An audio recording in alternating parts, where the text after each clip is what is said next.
이 시간 마음과 뜻과 정성을 다하여 영과 진리로 우리 하나님께 예배드리겠습니다. 만군의 여호와여, 주의 장막이 어찌 그리 사랑스러운지요. 내 영혼이 여호와의 궁정을 사모하여 쇠약함이여, 내 마음과 육체가 살아계시는 하나님께 부르짖나이다. 나의 왕, 나의 하나님, 만군의 여호와여, 주의 제단에서 참새도 제 집을 얻고 제비도 새끼 둘 보금자리를 얻었나이다. 주의 집에 사는 자들은 복이 있나니 그들이 항상 주를 찬송하리이다. 사랑이 많으신 아버지 하나님, 저희들을 존귀한 하나님의 자녀로 불러주시고 말씀을 따라 복 있는 사람의 길을 걸어가게 하시오니 감사드립니다. 때로는 우리가 걸어가는 인생길에 큰 슬픔과 괴로움도 있었지만 하나님께서는 우리에게 때를 따라 돕는 은혜를 주셔서 언제나 승리하게 하여 주셨습니다. 이제 주님께서 허락해 주신 그 구원의 감격과 승리의 확신을 가지고 하나님께 나와 예배드립니다. 거룩하게 구별하여 드리는 저희의 예배를 흠양하시며 홀로 영광받아 주시옵소서. 존귀하신 예수님의 이름으로 기원하옵나이다. 아멘.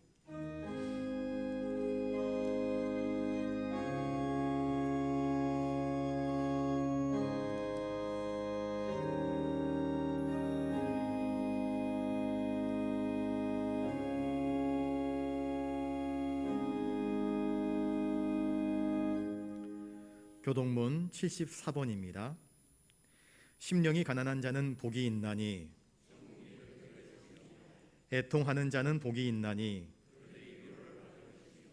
온유한 자는 복이 있나니,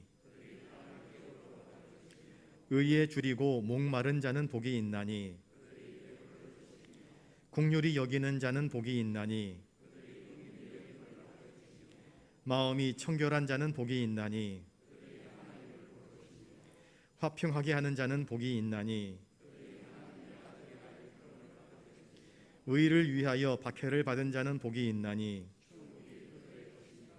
나로 말미암아 너희를 욕하고 박해하고 거짓으로 너희를 거슬러 모든 악한 말을 할 때에는 너희에게 복이 있나니,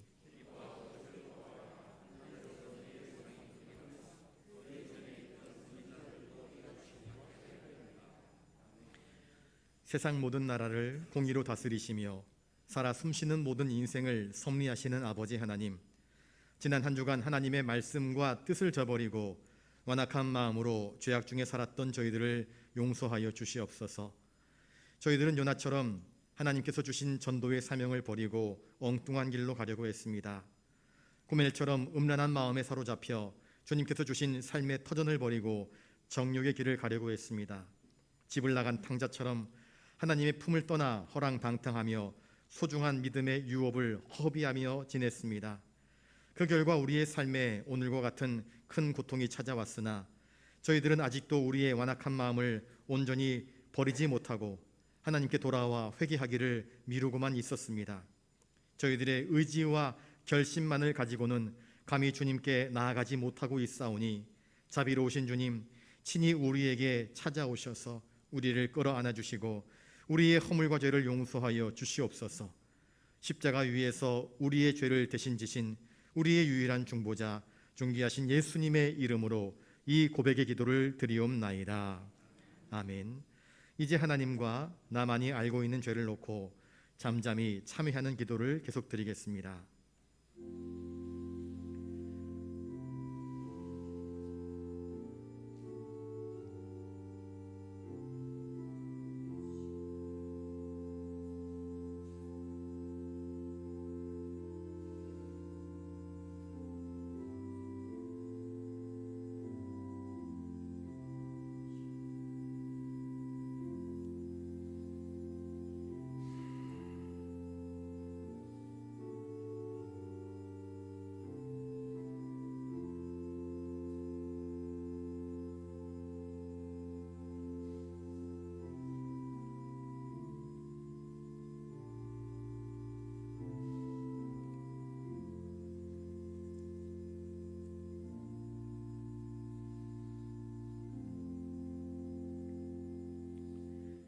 여기 우리의 죄를 용서하시는 하나님의 말씀이 있습니다.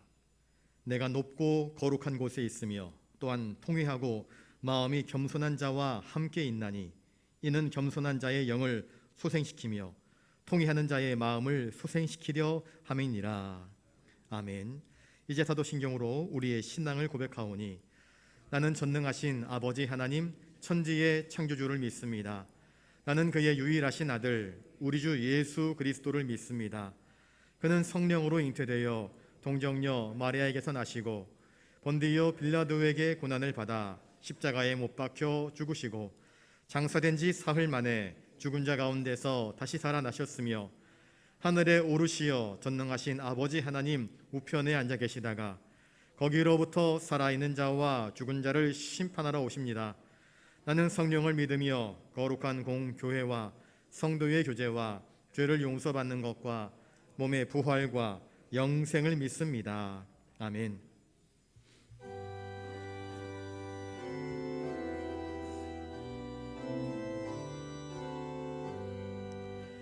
이날은 주님 정하신 참 기쁜 날일세 온 천하 만민 주 앞에 다 찬송하여라.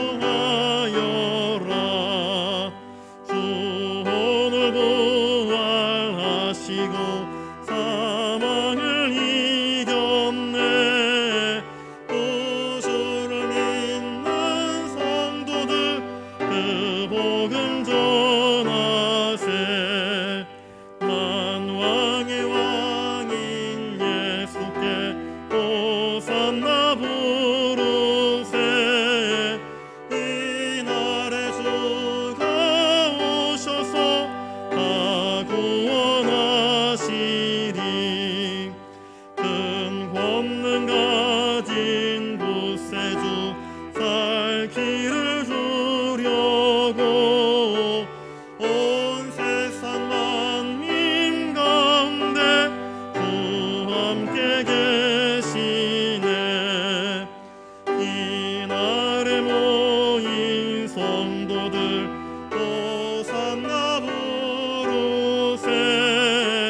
저 하늘 천군 천사도 다 화답하여라.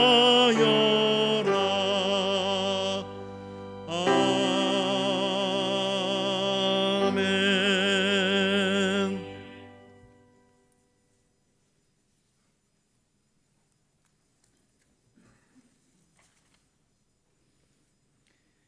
이 세상에 존재하는 모든 것 중에서 유일하게 완전하신 하나님, 아버지 앞에 나온 우리의 있는 모습 그대로를 사랑해 주시고 우리의 연약함을 있는 그대로 사랑해 주심에 감사드립니다.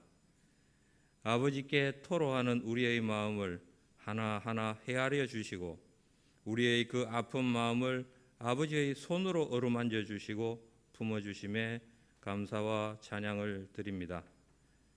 하늘 문을 여시고 우리를 늘 바라보시는 하나님 아버지, 끝없이 아버지를 배반한 이스라엘 족속처럼 우리도 다르지 않아 우리의 욕망과 욕구를 따라 유다처럼 아버지를 쉽게 저버렸음을 고백합니다. 아버지께서는 한없이 연약하고 부족한 저희를 긍휼히 여겨주시고 지켜주시고 보호해 주셨건만 저희는 틈만 나면 우리 중심에 계신 주님을 몰아내고 그 자리에 주님이 아닌 우리 자신으로 가득 채워 넣었음을 회개합니다. 아버지, 저희를 용서하여 주소서. 우리의 발걸음을 아버지께서는 아시오니 저희가 실족지 않도록 주의 길로 인도하여 주시옵소서. 우리의 삶의 소망이 되시고 능력이 되시는 여호와 하나님, 지금 이 나라가 너무도 혼란스럽습니다. 이 나라 대통령이 끝없이 적하여 야욕을 드러내는 북한 공산당들에게 종전선언을 제안했습니다. 종전선언이라는 것이 얼핏 듣기에는 평화를 지향하는 것처럼 들려서 좋은 것처럼 보이지만 그 이면은 너무도 끔찍합니다. 종전을 하게 되면 미군은 철수를 해야 합니다. 그렇게 되면 얼마 전 미군이 철수한 아프가니스탄과 같은 꼴이 날 것이 뻔합니다. 이 나라 정부는 종전선언과 미군 철수는 별개의 문제라며 가문이슬로 국민을 속이고 이 나라를 전체주의 체제로 바꾸어서 중공과 북한처럼 오로지 영구 집권을 하려는 야욕을 드러내고 있습니다. 따라서 생각 있는 국민들은 이 상황을 심히 위험하게 생각하고 있습니다. 아버지, 이 나라를 긍휼히 여기셔서 아버지의 날개 아래, 아버지의 임재 안에 거하는 저희들이 되게 하여 주시옵소서. 아버지, 때가 정말 악합니다. 이제 저희 크리스찬들이 속히 정신을 차려서 아버지께서 허락하신 모든 영역에서 우리 그리스도인이 각자의 맡은 영역에서 헤게모니를 잡게 하여 주시고 저희를 통하여 하나님 아버지의 주권이 전 세계로 선포되게 하여 주시옵소서. 이 세상의 악한 세력으로서 주님을 대적하는 이단 사이비 전체주의 사회주의 무리는 한결같이 그 속성이 똑같은 것 같습니다. 이들은 모두 생명을 자신들의 목적의 수단으로 여기고 자신들의 사리 사욕을 챙기는 사악한 집단들인 것 같습니다. 이 악한 세력이 모두 이 세상에서 소멸되게 하여 주시옵소서. 그리하여 이 나라가 온전한 아버지만 바라보는 아버지께서 사랑하시는 나라가 되게 하여 주시옵소서. 또한 우리가 거친 길 위를 걸어갈 때도 험한 산이 앞을 가로막아도 빛 대신 주님의 두 손이 우리를 붙들어 주시기를 소원합니다. 우리가 우리의 생을 걸어갈 때 주님만 따라가기를 소망하며 우리의 삶이 닿을 때 항상 주님 곁에 있게 되기를 소원합니다. 우리가 말씀을 먹고 살기를 원하시는 하나님 아버지, 강한솔 목사님을 통해 선포되는 생명의 말씀이 우리의 삶을 변화시키는 말씀이 되게 하여 주시고 우리가 세상 속에서 살아가는 지표가 되게 하여 주시옵소서. 여러 사정과 질병으로 참석치 못한 교우들을 사랑과 치유의 손길로 어루만져 주시고 저희에게 내리는 것과 동일한 은혜가 그들에게 흘러가기를 원합니다. 저희의 찬양을 통하여 주님 홀로 영광 받으시고 이 모든 것이 아버지의 섭리대로 이루어지기를 소원합니다. 이 모든 말씀을 살아계신 우리 주 예수 그리스도의 이름으로 기도드립니다. 아멘.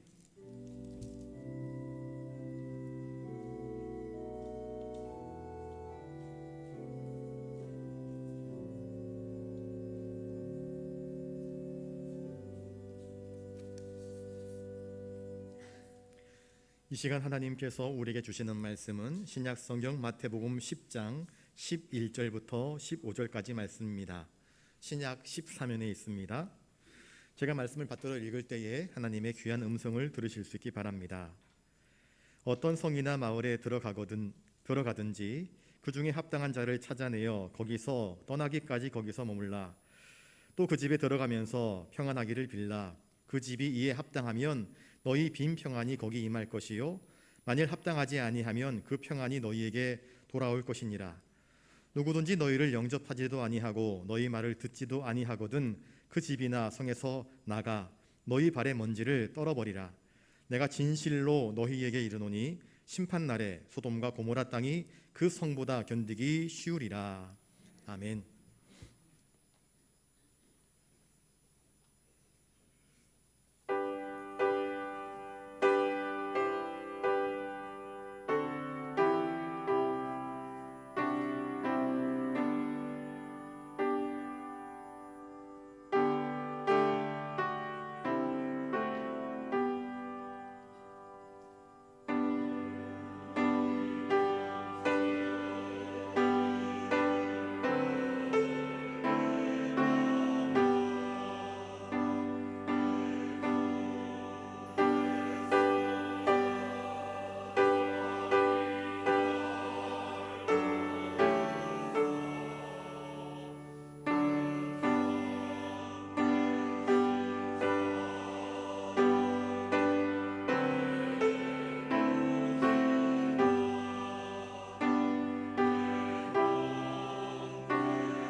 이 시간 우리 옆에 분들과 인사를 나누겠습니다.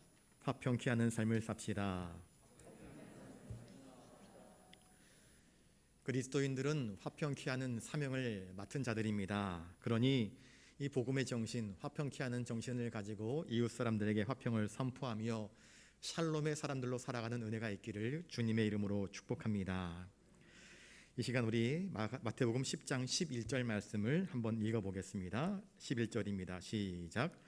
어떤 성이나 마을에 들어가든지 그 중에 합당한 자를 찾아내어 너희가 떠나기까지 거기서 머물라.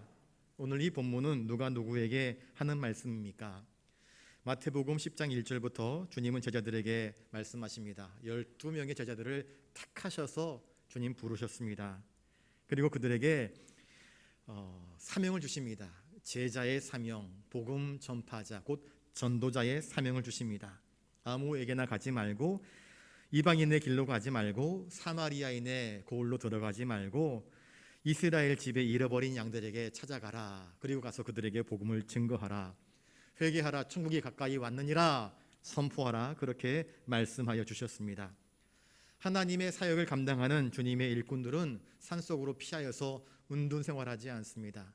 자기들끼리만의 경건을 추구하지 않습니다. 오히려 주님은 사명을 주시면서 세상으로 나아가 잃어버린 바 된 내 양떼들을 구원하라. 그렇게 말씀하십니다.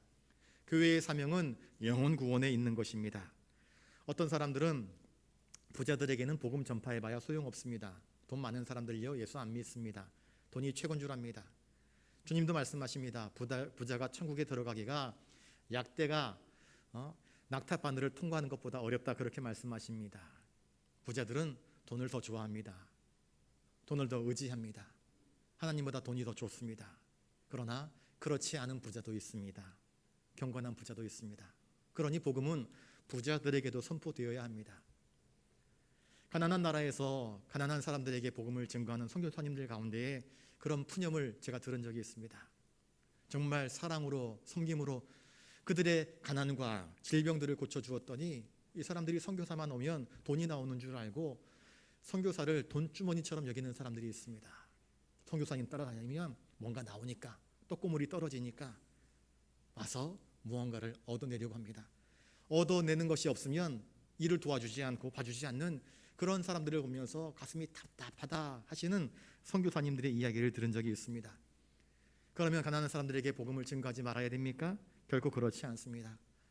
가난한 사람들에게도 영혼의 갈급함이 있고 주님의 은혜를 필요로 하는 경건한 자들이 있기 때문입니다. 오늘 본문에서 어떤 성이나 어떤 마을에 들어가든지, 성은 영어 성경으로 타운이라 되어 있고 마을은 빌리지라 되어 있습니다.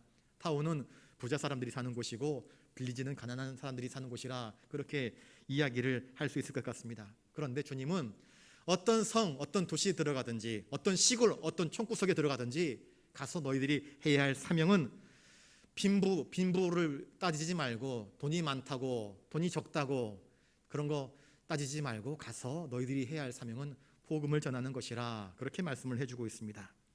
거기에 가서 그 중에 합당한 자를 찾아내라 그렇게 말씀하십니다. 합당한 자란 그러면 도대체 누구인가? 합당한 자가 누군지 알아야 그들에게 복음을 전할 것 아니겠습니까? 예수님은 마태복음 7장 6절에서 거룩한 것을 개에게 주지 말고 너희 진주를 돼지 앞에 던지지 말라 이야기하십니다. 거룩한 것, 진주는 복음을 이야기합니다. 하나님의 거룩한 말씀입니다. 돼지와 같은 사람들에게 복음을 던져주면은요, 그 사람들은 복음을 이해하지 못하기 때문에 한번 씹어보고 성취지지 않으면 내뱉어 버립니다. 돼지에게는 진주가 소용이 없습니다. 그들에게는 입에 들어가 내 입을 만족시킬, 내 배를 만족시킬 그 탐욕의 것만 추구합니다. 돼지에게는 진주보다 사료가 더 좋습니다. 돼지에게는 진주보다 썩은 음식이 더 좋은 것입니다. 그들에게는 복음이 합당하지 않습니다. 그렇다면 누가 복음에 합당한 자인가? 첫 번째, 복음을 들고 그리스도께서 나의 구원자이신 사실을 깨닫고 그 복음 앞에서 철저하게 자기가 죄인임을 인정하는 자들이 복음에 합당합니다. 여러분, 하나님의 거룩하심 앞에서 죄 없는 자는 아무도 없습니다. 예수님께서 어느 날 하루는 죄인들과 같이 식사를 하셨습니다. 세리들과 함께 식사를 하셨습니다. 그들과 교제를 하셨습니다. 그러자 바리새인들이 찾아옵니다. 바리새라는 말 뜻은 우리는 구별되었다, 우리는 뭔가 특별하다, 우리는 거룩하다라고 하는 분리주의자들입니다. 우리는 거룩한데 당신도 거룩한 사람이라 알고 있는데 어떻게 저 개 되지만도 못한 죄인들과 함께 어울려서 떡 먹고 함께 음식을 나누느냐, 그들과 교제하느냐. 어울리려면 우리와 같이 구별되고 거룩한 자들과 어울려야 되지 어떻게 저런 죄인들과 어울리느냐 책망합니다. 주님은 그럴 때 그들의 비난을 듣고 이렇게 말씀하십니다. 내가 의인을 부르러 온 것이 아니라 죄인을 부르러 왔다, 그렇게 말씀하십니다.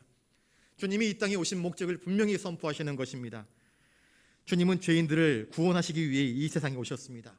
죄인들을 구원하시기 위하여 자신이 친히 그 죄를 다 대신 뒤집어 쓰고 십자가 위에서 죽으심으로 인간들의 모든 죄를 사하시기 위하여 오신 분이십니다.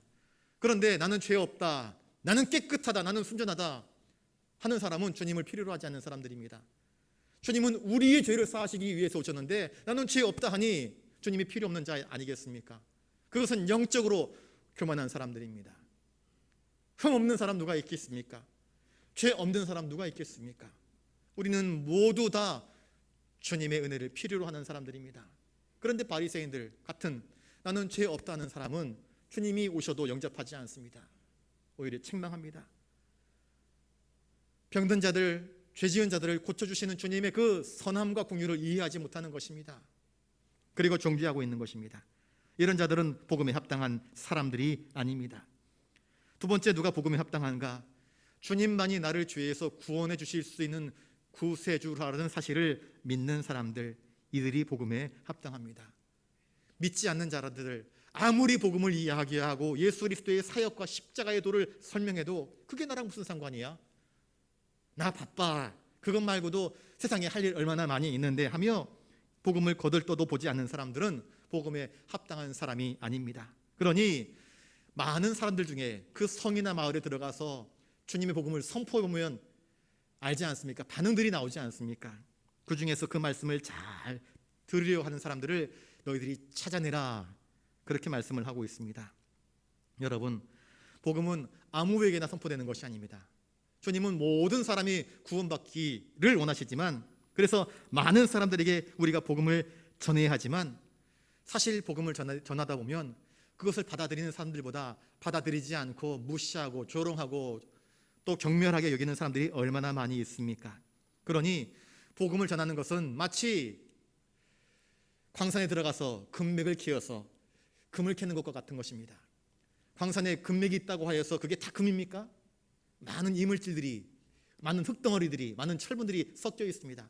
그걸 캐내어 가지고 용광로 속에 집어넣어서 연단해야 정금이 나오는 것입니다.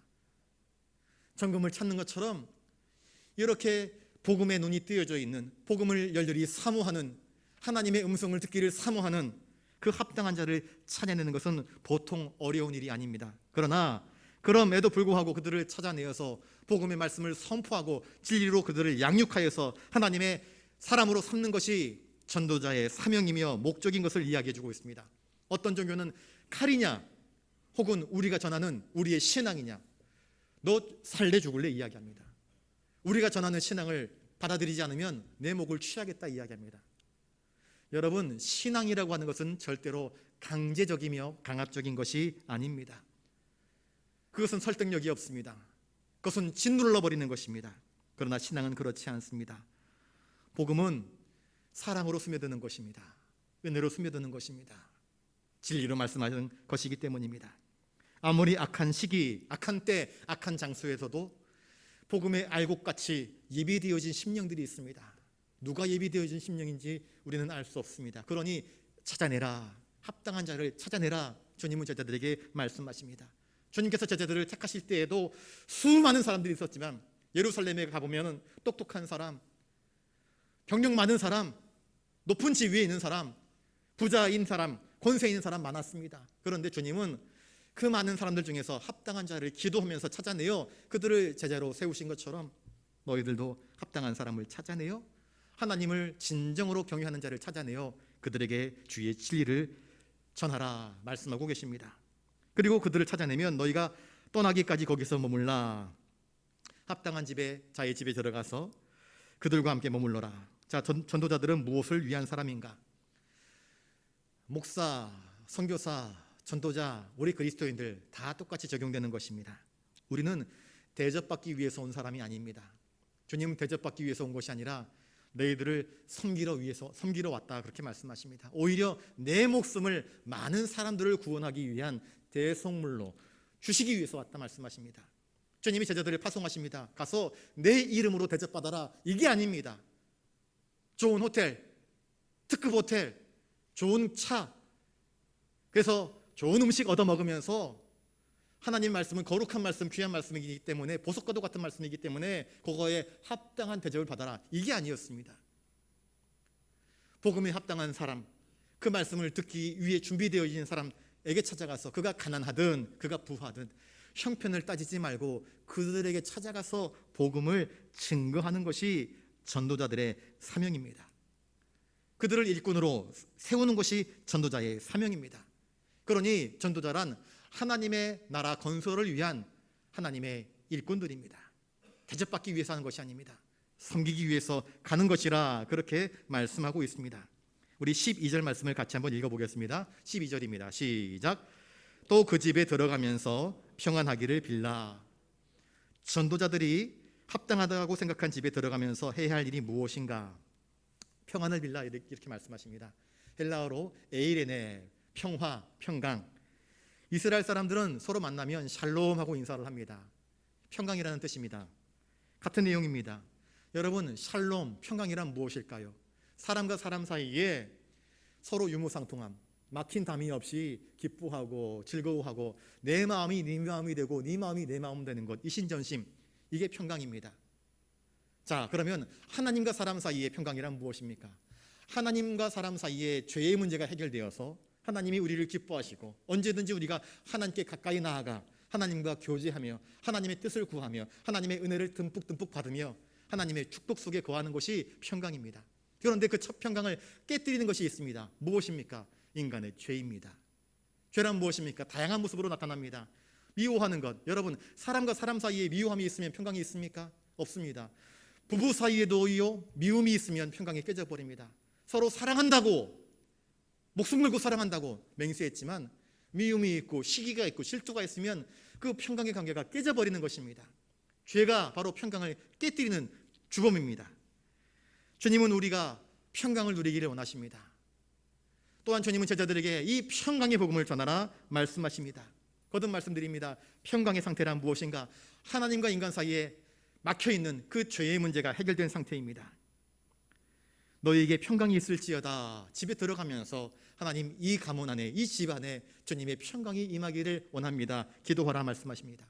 남편과 아내 사이에 평강이 있고 부모와 자식 사이에 평강이 있어서 서로 즐거워하고 서로를 이해하고 서로를 돌아보며 서로 사랑으로 가득하게 해달라고 그 집 안에 들어가면서 가장 먼저 평강의 축복을 빌어라 하시는 것이 주님이 전도자들에게 주신 사명입니다.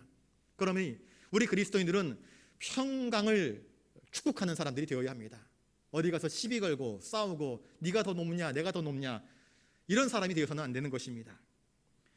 바울은 고린도후서 5장 19절에 곧 하나님께서 그리스도 안에 계시사 세상을 자기와 화목하게 하시며 그들의 죄를 그들에게 돌리지 아니하시고 화목하게 하는 말씀을 우리에게 부탁하셨다, 그렇게 전해주고 있습니다. 주님은 하나님과 우리 사이를 화목하게 하기 위해서 대신 중보자로서 저 십자가를 지셨습니다. 그리고 제자들에게, 우리들에게 이 화목하게 하시는 말씀은, 이 복음을 부탁하셨다. 그 복음을 들고 세상으로 나아가서 하나님의 평강을 증거하라 말씀하여 주신 것입니다. 그러니 가장 기쁜 소식이란 무엇입니까? 바로 예수 그리스도께서 우리를 대신하여서 십자가에 못 박혀 죽으심으로 말미암아 하나님과 인간 사이에 죄의 담벼락이 완전히 허물어졌음을 선포하는 이 복음이야말로 가장 복된 소식이며 은혜로운 소식인 것입니다. 제자들은 그 소식을 증거하는 사람들입니다. 복음을 들고 나간다고 그러면서 대접받기를 원하고 권위주의로 짓누르는 것은 참된 제자의, 참된 전도자의 태도나 행위가 아님을 말씀하고 있습니다. 먼저 가서 평안을 빌어라. 이것이 상당히 상호간의 가장 기본적인 그리스도인의 예의이며 질서인 것을 이야기하고 있습니다. 여러분, 그리스도인은요, 예의 바른 사람이 되어야 합니다. 말 막 하는 사람 안 됩니다. 고함 지르는 사람 안 됩니다. 자기 주장만 하는 사람 안 됩니다. 성도는 예의가 있어야 됩니다. 주님은 성도로서 복음을 증거할 때에 먼저 평강을 빌라 그렇게 말씀하십니다. 평화를 선포하라. 평화는 어떻게 선포되어집니까? 온유함으로 선포되어야 됩니다. 평화는 강제하는 것이 아니지 않습니까? 전도는 사랑으로서 이루어지는 것입니다. 그 영혼을 진심으로 사랑하기에 나를 받아줄지 모르는 상황 가운데서도 말씀의 은혜를 가지고 나아가 그를 예수 그리스도의 사랑으로 스며들게 하는 것이 바로 전도 아니겠습니까? 그가 복음을 받아들이면, 그 합당한 자가 복음을 받아들이고 주 예수 그리스도를 영접하게 되면 어떤 일이 벌어지는가? 사도 바울이 옥중에서 그 옥중 간수에게 복음을 증거했을 때에 그가 바울을 자기 집으로 초대하여서 그와 그의 집에 있는 온 식구들이 예수를 영접한 것처럼 복음을 받아들이게 되면 그 기쁜 마음, 그 감사한 마음, 그 은혜 받은 마음은 그 복음의 은혜를 자기 혼자만 얻으려고 하지 않고 복음 전도자를 초대하여서 자기 집으로 모십니다. 우리 아내에게도, 우리 부모님에게도, 우리 아들, 딸들에게도 당신이 내게 전해주었던 그 생생한 복음의 진리를 전달해 주십시오 요청할 것입니다. 그러면 기꺼이 그 집에 가서 거기 머물라 하시는 것입니다. 전도자는 따로 음식을 준비하지 않습니다. 여벌옷을 준비하지 않습니다. 그 집에 가서 그에게 복음을 증거하여서 그가 겸손히 또 공손히 공개하는 것을 먹고 또 누리면서 그 집을 통하여서 그의 친구들에게, 그 집을 통해서 그의 친지들에게, 그 집을 통하여서 그의 이웃들에게 복음을 증거하는 거점으로 삼아서 이제 때가 되면 그 집에서 나올 때까지 거기 머물러 있으라 그렇게 말씀하고 있는 것입니다. 전도자는 언제나 평안을 전하는 자들이 되어야 합니다. 그리고 그렇게 평강을 빌어줄 때에 그 평강은 결코 땅에 떨어지지 않음을 성경은 우리에게 이야기해 주고 있습니다.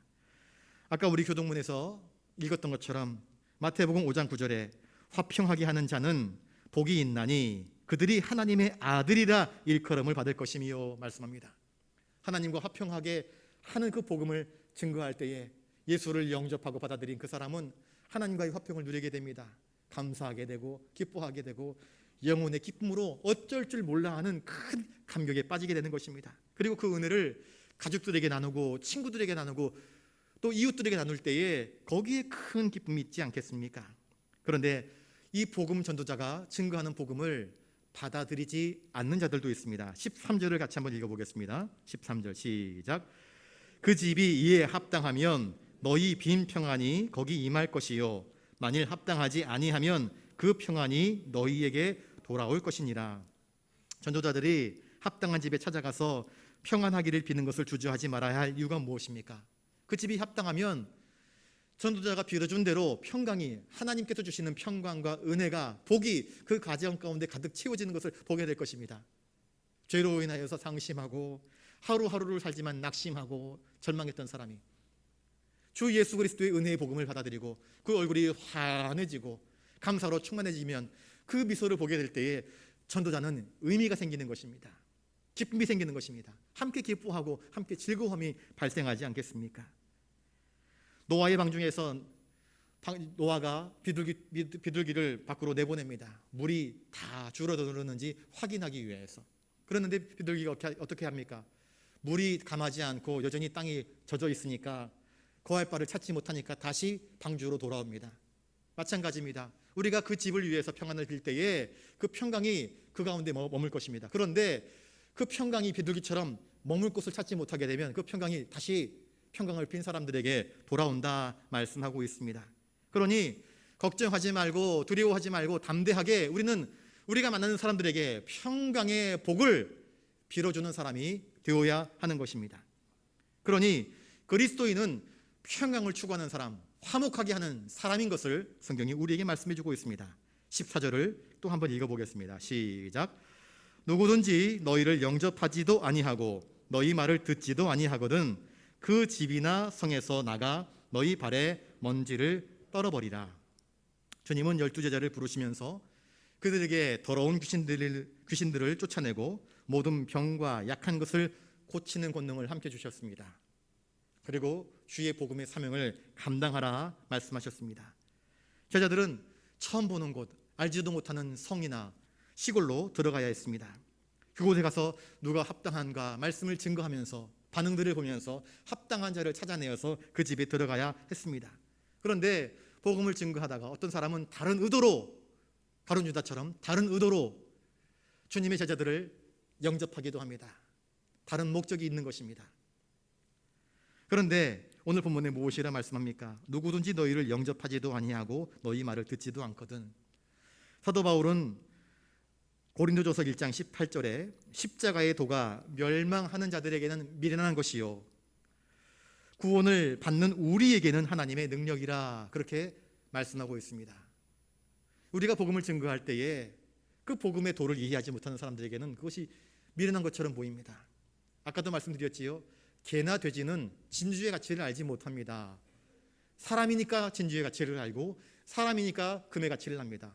여러분, 집에서 기르는 개에게 금 한 사발 줘오십시오. 그걸 먹나? 주인 바라보면서 주인님 이게 뭡니까? 내가 원하는 것은 금 한 사발이 아니라 맛있는 사료 아니면 좋은 냄새나는 고기 한 덩어리입니다. 으르렁거립니다. 밥 달라고 소리칩니다. 깽깽댑니다. 개는요 금의 가치를 알지 못합니다. 그것이면 얼마든지 개가 죽을 때까지 좋은 고기를 사 먹을 수 있음에도 불구하고 개는 금의 가치를 알지 못합니다. 복음의 가치를 알지 못하는 사람들은 그 복음을 거절합니다. 외면합니다.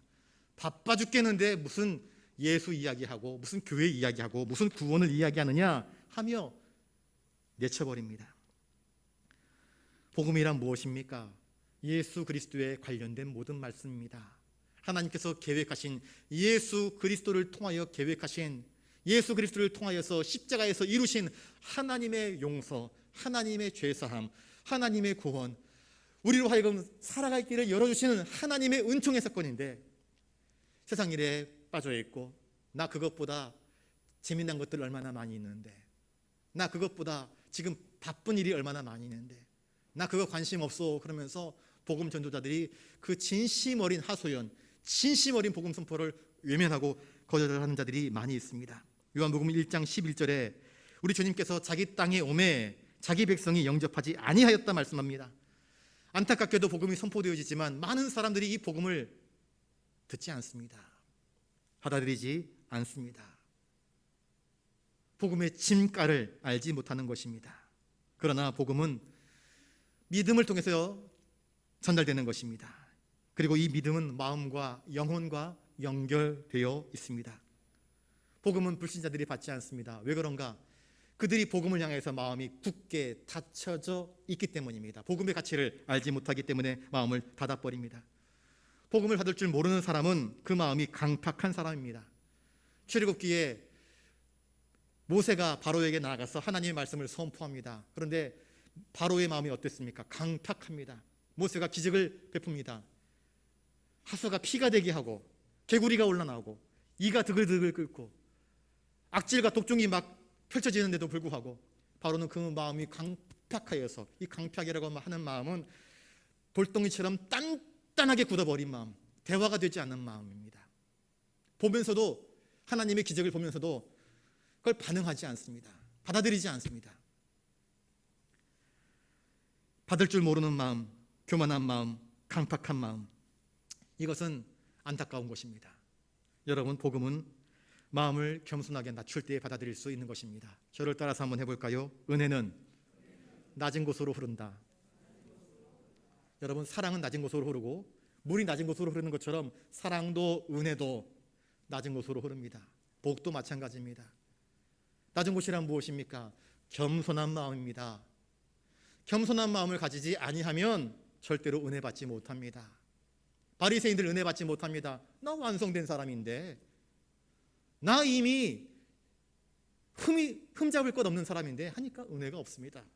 그래서 예수님의 선한 행위를 보고 오히려 시비를 걸고 책망하고 나무라는 모습을 보여주지 않습니까? 그러므로 복음을 받기 원하는 자들은 교만한 그의 마음을 깨뜨리지 않으면 안 됩니다. 겸손히 낮아지지 않으면 복음을 받아들일 수 없는 것입니다. 그래서 너희 말을 듣지도 아니하거든. 여러분, 듣는다는 것은 인정하는 것입니다. 받아들일 준비가 된 것입니다. 그런데 복음을 증거함에도 불구하고 듣지도 않고 받아들이지도 않고 하면 은혜가 되지 않습니다. 우리 그리스도인들은 하나님의 말씀에 귀를 기울이지 않습니까? 내 생각도 있고 내 고집도 있지만 하나님이 말씀하시면 기꺼이 나를 쳐서 복종시키지 않습니까? 사도 바울은 로마서 10장 17절에 이렇게 말씀합니다. 그러므로 믿음은 들음에서 나며 들음은 그리스도의 말씀으로 말미암는 것이라 말씀합니다. 우리 그리스도인들은 주님의 음성을 듣는 일에 부지런해야 됩니다. 주님은 이렇게 말씀하십니다. 들을 귀 있는 자는 복이 있다 말씀하십니다. 들을 수 있는 자가 복이 있는 것입니다. 죄는요, 우리 양심을 마비시켜버립니다. 한 번, 두 번 죄에 중독되다 보면 귀도 눈도 양심도 다 마비되어 버립니다. 손의 감각을 잃어버리면 어떻게 됩니까? 손의 감각을 잃어버리면 뜨거운지 차가운지 알 수 없습니다. 그러면 손의 감각을 잃어버리면 이 세포에서 괴사가 일어납니다. 그러면 어떻게 됩니까? 그걸 잘라내야 됩니다. 썩어버리기 때문에 잘라내야 됩니다. 잘라내지 않으면 다른 건강한 부분까지도 다 썩게 만들기 때문입니다. 죄란 괴사와 같습니다. 통하지 않습니다. 듣지 못합니다. 반응하지 못합니다. 죽은 것입니다. 죄를 짓고도 죄인 줄 알지 못합니다. 양심이 화인 맞아 마비되었기 때문입니다. 여러분, 복음의 말씀이 선포되어질 때 이것이 내 죄인 줄 깨닫고 회개해야 될 터인데 죄인들은 회개하지 않습니다. 죄를 인정하지 않습니다. 그래서 그들은 구원받지 못하는 것입니다. 복음을 거부하는 자들에게 주신 주님의 말씀은 무엇입니까? 그 집이나 성에서 나가라 말씀합니다. 너희가 진심으로 사랑으로 온유함으로 그들에게 평강을 선포하며 말씀을 전하지만 받아들이지 않으면 어떻게 됩니까? 천사들이 가서 소돔과 고모라에게 가서 말씀을 전합니다. 하나님께서 이 성을 멸망할 것이라.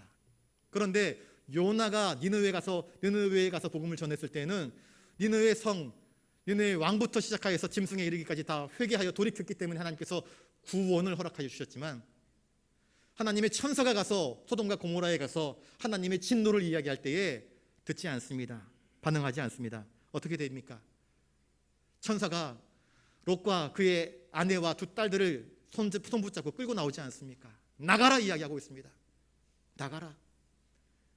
더 이상 죄와 머물 이유가 없다. 물과 기름이 섞이지 못하는 것처럼 나가라 이야기합니다. 오히려 너의 선함마저도 훼손될까 두려우니 나가라 말씀합니다. 두 번째는 무엇입니까? 너의 발의 먼지를 떨어버려라 그렇게 이야기합니다. 반지를 떨어버리라 하는 것은요, 12절에 평안하기를 빌라, 그 집에 들어갈 때 평안하기를 빌라 하는 것과는 전혀 상반된 태도입니다. 단호하게 흔들어서 그 먼지를 떨어버리라 말씀합니다. 유대인들의 풍습에는 여행 중에 혹시라도 이방인의 땅에 갔다가 자기 집으로 돌아오게 될 때는요, 그 경계에서 옷을 벗어들고는 먼지를 탈탈 털어냈습니다. 왜? 이방인의 저주받은 먼지와 땅 그 한 조각만큼도 거룩한 하나님의 성지에 드릴 수 없다 하는 그러한 의식이 있었던 것입니다. 이것은 하나의 상징적인 태도입니다. 분노의 표시가 아니라 안타까움의 표시입니다. 복음을 거절하게 되면 하나님의 진노가 어떻게 임할 것인지를 말씀하는 것입니다. 속상해하는 것입니다. 눈물이요 탄식인 것입니다. 이것은 분리의 표시입니다. 마지막 날에 하나님께서 그들을 탈탈 털어내실 것입니다. 먼지 털도 탈탈 털어내셔서 바깥 어두운 데 쫓겨보내 슬피 울며 이를 갈미 있을 것이다 라고 하는 하나의 상징이 발의 먼지를 탈탈 털어버리는 것입니다. 우리 15절 말씀을 읽습니다. 시작. 내가 진실로 너희에게 이르노니 심판날에 소돔과 고모라 땅이 그 성보다 견디기 쉬우리라. 복음을 거절하는 자들에게 말씀하시는 주님의 경고는 무엇입니까? 마지막 날 하나님의 심판날이 다가오고 있는데 그때에 두 천사가 소돔과 고모라에 가서 말씀을 전한 것, 그래서 그것을 거절함으로 말미암아 하나님께서 유황불로 그 성을 심판한 것보다 주의 거룩한 복음의 진리를 듣고도 반응하지 않고 빛이 비추었음에도 불구하고 빛으로 나오는 것이 아니라 빛을 거부하고 돌아선 사람들에게 하나님의 진노가 더 큰 심판으로 임할 것임을 우리에게 이야기해 주고 있습니다. 여러분, 오늘의 이 말씀을 통해서 주님께서 우리에게 주시는 교훈은 무엇입니까? 집에서 가만히 묵상해 보시길 바랍니다. 기독교의 진리는 간단합니다. 예수를 영접하는 자들에게 하나님의 자녀가 되는 구원의 길을 하나님께서 예수 그리스도를 통해서 우리에게 예비해 놓으셨다 말씀하고 있습니다. 그것을 받아들이고 인정하는 자들에게는 놀라운 은혜와 축복이 있는 것이고, 그것을 알면서도 진리를 들으면서도 마음을 굳게 닫고 강팍한 마음 되어 거부하는 자들에게는 하나님의 진노가 있음을 선포하고 있습니다. 빛을 보여줬음에도 불구하고 빛으로 나오지 않고 오히려 어둠을 사랑하여서 어둠의 길로 치달아 버리면 하나님의 심판밖에는 답이 없는 것입니다. 전도자들이 전한 복음의 메시지는 자기들의 이야기가 아닙니다.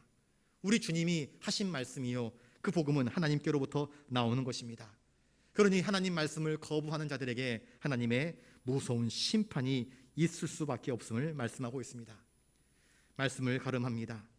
복음은 평화의 메시지입니다. 예수 그리스도의 십자가 대속으로 인해 하나님과 인간 사이에 있는 죄의 담벼락이 허물어졌습니다. 하나님과 화평을 이루게 된 기쁨의 소식, 구원의 소식, 이것이 바로 복음입니다. 제자들은 이 복음의 전달자입니다. 하나님의 평강의 소식을 전달하는 사람들입니다. 이 샬롬의 소식을 기쁨으로 선포하고 증언할 수 있기를 바랍니다. 그래서 사람들을 하나님께로 돌아오게 하는 그것이 바로 교회에게 맡겨주신 주님의 사명입니다. 여러분, 저와 여러분들 모두는 이 샬롬의 사명을 잘 감당하는 자들이 되시기를 바랍니다. 이 평강의 복음을 증거함으로 하나님께로 많은 사람들이 돌아오게 하는 일에 크게 쓰임받는 저와 여러분, 그리고 우리 부산영락 교회 되기를 주님의 이름으로 축복합니다. 기도하겠습니다. 거룩하신 주님, 참으로 감사를 드립니다. 모자라고 부족한 저희들을 택하셔서 주님의 자녀 삼아주시고 우리 교회에 복음 전파의 사명을 맡겨주셨사오니 감사를 드립니다. 두려워하지 말고 부끄러워하지 말고 세상 밖으로 나아가 합당한 자들을 찾아내어 그들에게 평강의 소식을 증거할 수 있도록 도와주시옵소서. 시대가 점점 어둑어둑해져 가고 있습니다. 더욱 빛 대신 주님의 복음이 절실히 필요합니다. 우리들을 통하여서 이 어두워진 세상에 주님의 빛 대신 복음의 소식을 증거하도록 도와주시옵시고 우리들 한 사람 한 사람이 샬롬의 사람들로 활약할 수 있도록 도와주시옵소서. 감사를 드리오며 존귀하신 예수님 이름으로 기도드리옵나이다. 아멘.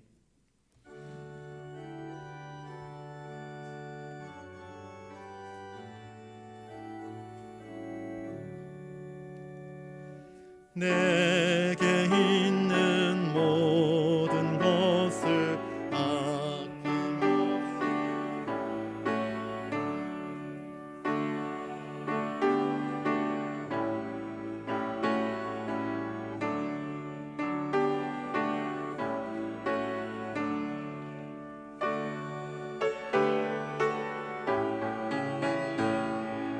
주께 드리네. 사랑하는 구주 앞에 모두 드리네. 아멘.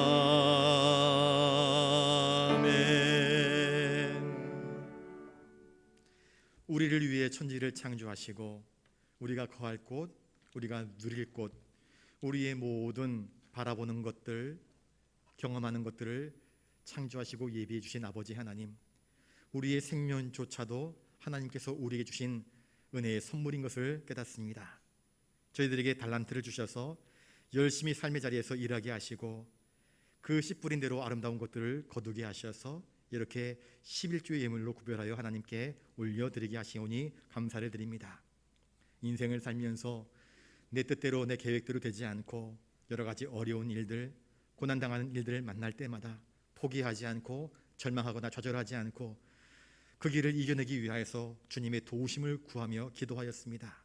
그럴 때마다 건져주시고 피할 길을 주시고 또 승리케 하신 주님의 은혜를 기억하며 감사의 제목으로 귀한 예물 올려드립니다. 부산영락의 내일을 기대하면서 비전 헌금 올려드립니다. 주님 나라가 땅끝까지 이르러 증거되어지기를 원하면서 선교 헌금으로 올려드립니다. 엘리베이터 헌금과 이웃사랑 헌금, 기타 다양한 제목들로 올려드려지는 하나하나의 예물들, 또 그 속에 담겨져 있는 봉헌자의 종심과 형편을 살피셔서 주님 샬롬의 사람들로 살게 하시고 형통케 하는 복을 허락하여 주시옵소서. 이 모든 것 주신 주님께 감사와 찬송과 영광을 올려드리오며 존귀하신 예수님 이름으로 기도드리옵나이다. 아멘.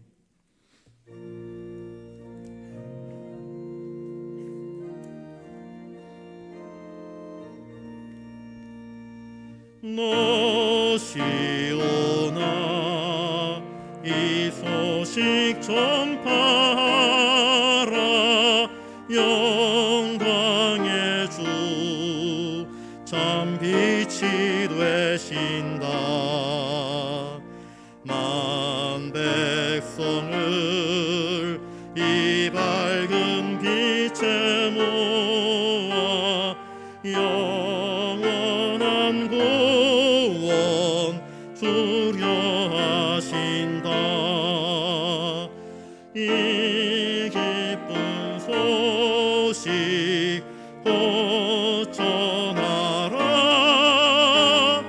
구원의 소식을 널리 전하라. 죄 사슬에 얽매어 있는 사람 하도 많아 다 셀 수 없구나. 이 형제들 다 건져내기 위해 주 예수 복음 널리 알리자. 이 기쁜 소식 곧 전하라. 구원의 소식을 널리 전하라. 온 세상에 너 크게 외치어라. 하나님은 참 사랑이시다.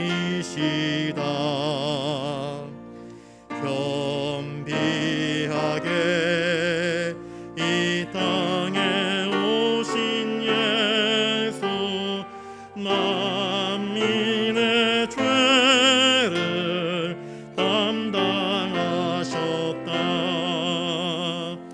이 기쁜 소식 곧 전하라.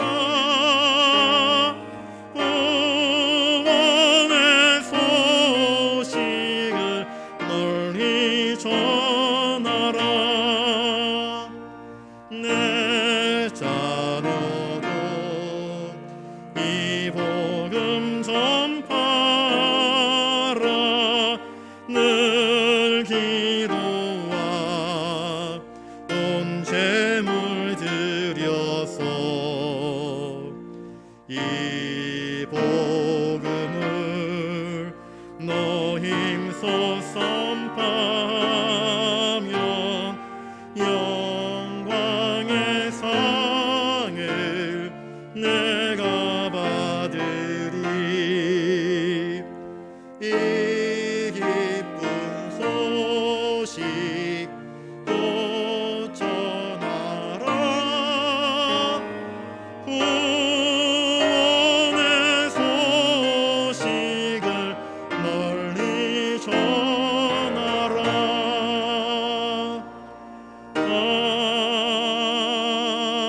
아멘. 이제는 우리 구주 예수 그리스도의 은혜와 하늘 아버지의 놀라우신 사랑하심과 성령님의 감동 감화 역사 교통하심이 평강의 복음을 전하며 샬롬의 사람들로 살기를 다짐하는 사랑하는 부산 영락교회 모든 믿음의 권속들, 함께 영상으로 예배드리는 성도들 한 사람 한 사람 머리 위에 이제로부터 영원토록 함께하옵시기를 간절히 축원하옵나이다. 아멘.